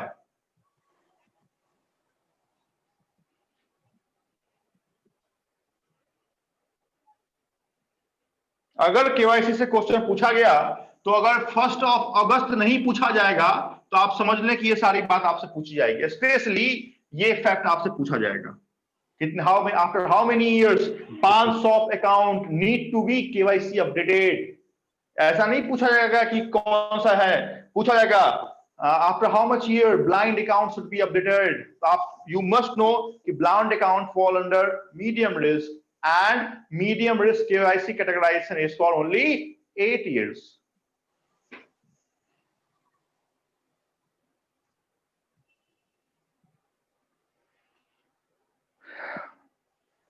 अंदर जा रहा है कि बाउंस बैक हो रहा है? नहीं सर, जा रहा है। जा रहा है ना? हाँ बिल्कुल जाना चाहिए। सर हाई रिस्क वाले कितने साल का? 2 इयर्स ना? जितना ज्यादा रिस्क होगा उसको उतना जल्दी जल्दी केवाईसी अपडेट करना पड़ेगा, है कि नहीं? हाँ सर। तो थोड़ा सा यहाँ पे उल्टा प्रोपोर्शन है, ऐसा नहीं कि लो है तो लो वाले को 2 साल लगेगा, नहीं, तो लो वाले का लो के साथ मिला नहीं देने का कि ये टू लो ये लो के साथ जाएगा, नहीं, लो ठीक उल्टा, मीडियम 8।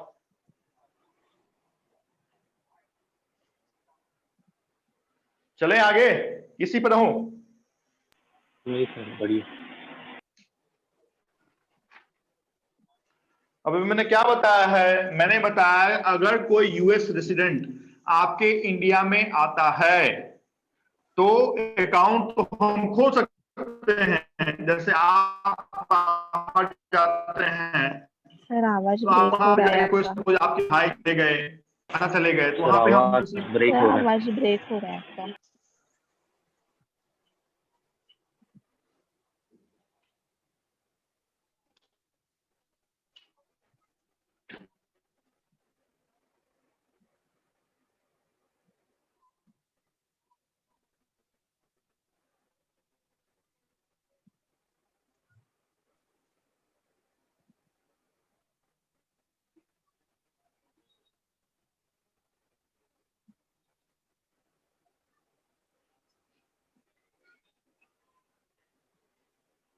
आवाज आ रहा है क्या? हाँ सर अभी आ रहा है। आवाज आ रहा है क्या? नहीं ब्रेक हो रहा है सर। ब्रेक हो रहा है सर।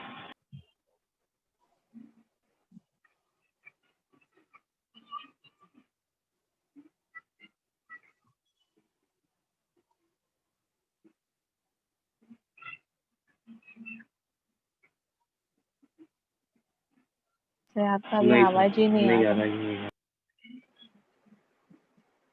आवाज आ रही है? हाँ अभी आ रहा है। ओके, ओ बोर्ड आ रहा है ना? हाँ ओके, क्या बोला मैंने बोला अगर कोई यूएस सिटीजन आपके इंडिया में आएगा क्या वो अकाउंट ओपन कर सकता है? हाँ सर, लेकिन उसके लिए तो टिक मार्क करना पड़ेगा फ्लैग को। Very good. तो फॉर यूएसए जो टिक मार्क करना है दैट इज कॉल्ड फटका, फॉरेन अकाउंटिंग टैक्स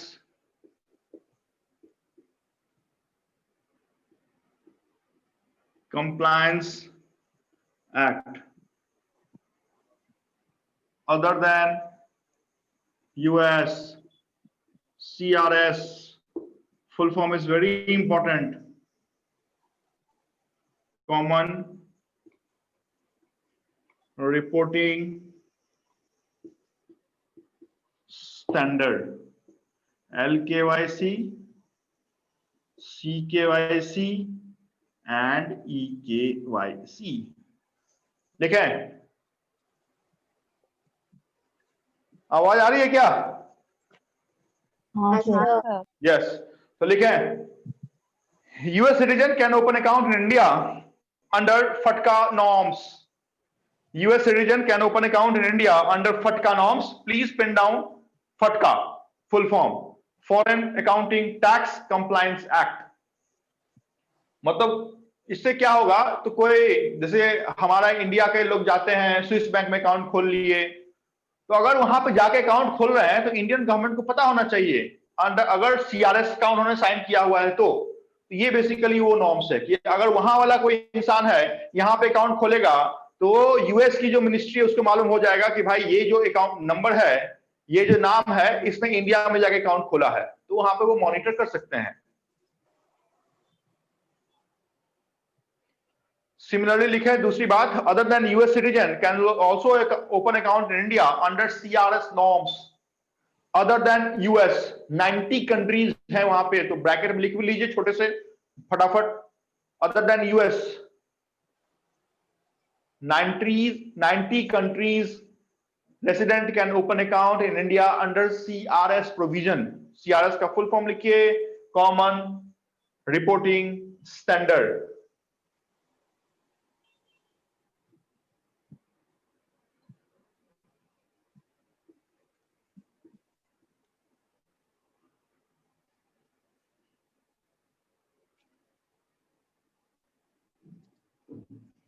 ठीक है, और जो अंत में 3 फुल फॉर्म हमने लिखे हैं उस 3 फुल फॉर्म का फुल फॉर्म लिख लीजिए, LKYC, CKYC एंड EKYC।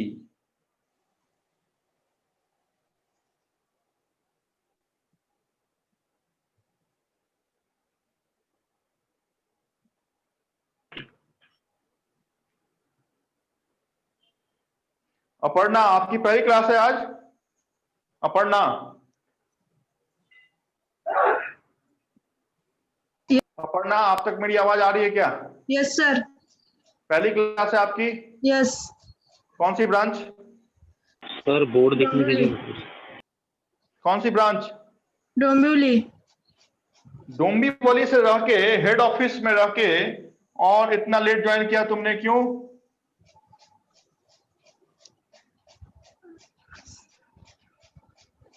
चलो कोई बात नहीं, देर आए दुरुस्त आए।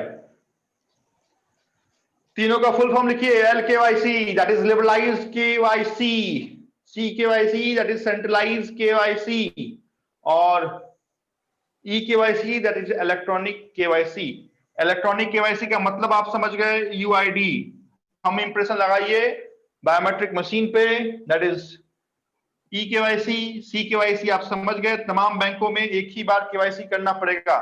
ये पायलट प्रोजेक्ट के रूप में चल रहा है, पूरी तरह इंप्लीमेंटेशन नहीं हुआ है। जैसे आपका अकाउंट आपने रखा है तो दूसरे बैंक को भी पता चलेगा कि आपका अकाउंट कहां कहां पे है, वो पायलट प्रोजेक्ट पे है, सेंट्रलाइज्ड KYC। और LKYC that is liberalised KYC।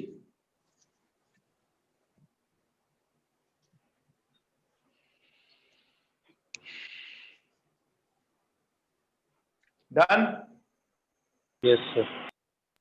अभी मेरे से इस दोनों टॉपिक से जुड़ा हुआ कोई भी क्वेश्चन ऐसा जो नहीं से आपको समझ में आया, या आपने जब पढ़ा तो आपको समझ में नहीं आया, तो कोई भी अगर छोटा हो या बड़ा हो, डाउट हो तो आप मेरे से पूछिए बिंदास, या कुछ छूट गया हो लिखना तो भी पूछिए। कुछ नहीं छूटा है?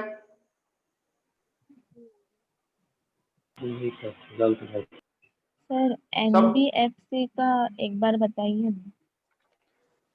देखिए NBFC और बैंक में अंतर क्या है तो मैं आपको बता देता हूं। इस दोनों को लाइसेंस कौन देता है? तो ऑब्वियस सी बात है, जो इसकी फादर है वो RBI है, तो दोनों को लाइसेंसिंग जो बॉडी है वो RBI है। बट प्रोविजन ये है कि NBFC को खोलने के लिए जो मिनिमम पेड-अप कैपिटल रुपीज चाहिए वो है 2 करोड़, और एक बैंक को खोलने के लिए जो मिनिमम पेड-अप कैपिटल चाहिए वो है 500 करोड़। एक बैंक मुझे खोलना है तो तमाम जो उसके नॉर्म्स हैं उसको छोड़ के अगर सिर्फ पैसे के रिलेटेड हम बात करते हैं तो to open a bank, a small और पेमेंट बैंक और प्राइवेट बैंक, स्मॉल और पेमेंट को छोड़ दीजिए, प्राइवेट बैंक की हम सिर्फ बात कर रहे हैं, तो प्राइवेट बैंक ओपन करने के लिए 500 करोड़ रुपए की जरूरत है, लेकिन NBFC को ओपन करने के लिए सिर्फ 2 करोड़ रुपए की जरूरत है। अंतर इस दोनों में बैंक और NBFC में इतना है कि तमाम जो कमर्शियल बैंकिंग की सुविधा आपको बैंक में मिलती है वो एनबीएफसी में आपको नहीं मिलेगी, है ना। संभवतः आपके एनबीएफसी सिर्फ अभी लोन आपको प्रोवाइड कर सकते हैं, जैसे मुथूट फाइनेंस है लोन देगी, डीएचएफएल है आपको लोन देगी। जितनी भी एनबीएफसी है वो बेसिकली लोन में ही क्या करती है, तो ट्रेड करती है। ये अंतर है आपके बैंक और एनबीएफसी में। बैंक क्या करती है, तो आपका सेविंग अकाउंट खोलेगी, करंट अकाउंट खोलेगी, एफडी खोलेगी, आरडी खोलेगी, आपको गोल्ड लोन देगी, आपको हर एक टाइप का लोन देगी, म्यूचुअल फंड देगी, इंश्योरेंस देगी, क्रेडिट कार्ड देगी। तो तमाम जो बैंकिंग की फैसिलिटी और फाइनेंशियल सर्विसेज है वो बैंक आपको प्रोवाइड कराएगी। But restricted financial services provide करने के लिए एनबीएफसी को आरबीआई ने परमिशन दिया है। This is the concept of NBFC. ठीक है, अलग से बताऊंगा अभी कि बैंक और एनबीएफसी में क्या अंतर है। एनबीएफसी 1956 के एक्ट के अंदर एस्टैब्लिशमेंट होता है, बैंक आरबीआई के एक्ट और बीआरए एक्ट को फॉलो करता है। तो ये इंपॉर्टेंट फैक्ट है आपके। All banks need to follow CRR and SLR norms, whereas NBFC do not require to follow CRR and SLR norms. बताऊंगा CRR, SLR, bank rate, repo rate क्या होता है, ये सारी बात हम डिस्कस करेंगे। अभी मोटा मोटी आप समझ जाओ कि एनबीएफसी है जो लोन दे सकता है, सीधी सी बात है। ठीक है, हाँ। और कोई दिक्कत, कोई कंफ्यूजन? No sir. यहीं पे हम पूर्ण विराम लगाएं। यस, ओके, है ना। शुभ नवरात्रि आप सभी को, एंजॉय कीजिए फेस्टिवल। पढ़ने के साथ साथ मेन फोकस इज सिलेक्शन, बाकी जो फेस्टिवल है उसका भी आपको एंजॉयमेंट करना है तो वो भी आप कीजिए, है ना। Good night. Excuse me sir. बोलिए बोलिए मैडम, भाग नहीं रहा हूँ, बोलिए। एक्चुअली अशोक सर से बोलना था, क्योंकि हमारा ये क्या ना आईबीपीएस क्लर्क के एग्जाम्स आने वाले हैं, तो मंडे वीकली ऑफ रहता है, तो क्यों हम मतलब पेपर सेंड कर दे ग्रुप में, मॉर्निंग में क्वेश्चन पेपर और इवनिंग में क्या उसका सॉल्यूशन, तो हम खुद से कर लेंगे वो चीज। ठीक है, मैं सेंड कर दूंगा, नेक्स्ट टाइम सेंड कर देता हूँ। वो हाँ, वो सर से बात कर लेंगे, कर दूंगा, मैं कर दूंगा बेटा, ठीक है। हेलो सर, वो पीडीएफ फॉर क्विज़ेस उसका क्या लिंक है? आवाज नहीं आ रही बेटा, क्या बोल रहे हो? पीडीएफ क्विज़ का लिंक है, किधर मिलेगा? No, I am not getting it. क्या बोल रहे हो आप? आपको पीछे से आवाज आ रही है, क्लियर नहीं आ रहा वॉइस। क्या बोल रहे हो आप? हेलो। हेलो, हाँ, क्या बोल रहे हो आप? हाँ, मैं पूछ रही हूँ कि पीडीएफ जो अभी सर ने बोला ना कि पीडीएफ वो learnbeyond.co.in पे जाओ आप, वहाँ पे आपको वहाँ पे डाउनलोड करने का ऑप्शन आएगा, वहाँ से डाउनलोड करके सारा पीडीएफ मिल जाएगा आपको। क्या हेलो रिपीट कर? मैं ग्रुप में डाल देता हूँ, लिंक डाल देता हूँ मैं ना। ओके ओके, ठीक है, थैंक यू। और सर मेरा ये डाउट था कि अभी जो सर ने बोला ना ग्रुप स्टडीज का, हाँ हाँ, तो सर एक्चुअली आप ऐसा हर ग्रुप में नहीं कर सकते? नहीं, फिजिकल में तो रहता ही है बेटा। फिजिकल में तो हम लोग ग्रुप स्टडी करवाते ही हैं, हम लोग क्लब टेस्ट चलता है। बट अभी जब से ऑफलाइन वो हुआ है, ऑनलाइन हुआ है, तब से सारे बच्चे मर्ज नहीं हो पा रहे ना एक साथ। अब आप देखिए तो मतलब टोटल मान के चलो 7 ब्रांचेज में 700 बच्चे हैं, लेकिन अटेंड कितने कर रहे हैं आज की डेट में? 24, 25, 30 बच्चे अटेंड करते हैं ऑनलाइन, बाकी कर ही नहीं रहे। वो पॉसिबल हो रहा है, वो लोग कर सकते हैं ना ग्रुप स्टडी? हाँ, कर सकते हो आप लोग, अगर आप चाहो तो मैं एक ग्रुप बना देता हूँ जहाँ पे स्टडी करो, लेकिन फालतू बातें नहीं होनी चाहिए वहाँ पे, क्योंकि ग्रुप स्टडी बहुत स्ट्रिक्ट होते हैं हम लोग उस चीज में। तो वो बना सकते हैं, क्लब टेस्ट बना सकता हूँ आप लोग का जो रेगुलर। ठीक है सर, प्रॉब्लम तो वही होता है ना, क्योंकि लेक्चर्स वाले ग्रुप में ग्रुप स्टडी वाले कोई कर रहे रहेंगे या फिर कोई रिप्लाई ज्यादा देता नहीं है, तो आप अगर किसी को कन्विंस कर सकते हैं कि हम लोग नहीं, वो उसमें क्या होता है, चेयरमैन होता है, वही सब कुछ मैनेज करता है, वो उसकी टेंशन मत लो, वो हमारा पूरा प्रोसेस है उसमें, वो चलता ही हमारा हर ब्रांच में चलता है क्लब टेस्ट। ओके सर, होता है, फिजिकल बंद हुआ ना इसलिए दिक्कत हो रही है, अदरवाइज क्लब टेस्ट होता ही हमारा। Sir thank you sir. और जिनका सिलेबस खत्म हो जाता है वो क्या करेंगे बेटा, वो क्लब टेस्ट ही देते हैं हमारे यहाँ पे जब तक सिलेक्शन नहीं होता है। Hello sir. हेलो, हाँ बेटा बोलो। हाँ सर, अगर ऑनलाइन वालों का सिर्फ क्लब टेस्ट अपन चालू कर सकते हैं क्या ऐसे, मतलब? हाँ, कर सकते हैं। तो सर आईबीपीएस क्लर्क अभी नजदीक आ रहा है ना, क्योंकि तो मैं कर देता हूँ, आपको टेस्ट सीरीज वगैरह सब मिल जाएगा उसमें, तो आप अपना टेस्ट वगैरह दे सकते हो और एक दूसरे को मार्क्स देख सकते हो कितना क्या आ रहा है।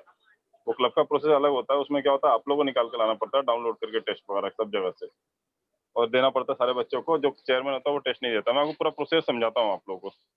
मैं एक काम करता हूँ, कल मंडे है ना, तो मैं आपको मतलब क्लर्क और पीओ वगैरह सब कवर हो रहा है ना इसके अंदर? हाँ, उसमें सब कवर होता है ओके। ना? ठीक। तो अभी क्या सर, मतलब आप कल क्वेश्चन पेपर ऐसा आप सेंड करेंगे ग्रुप में या फिर? कल मैं एक पेपर सेंड करूंगा आप लोगों को, ताकि Okay. आपको आइडिया लग जाए। सुबह सेंड कर दूंगा मैं और शाम को उसका रिजल्ट भेज दूंगा, मतलब आंसर भेज दूंगा मैं। ओके ओके है ना? Okay, thank you sir.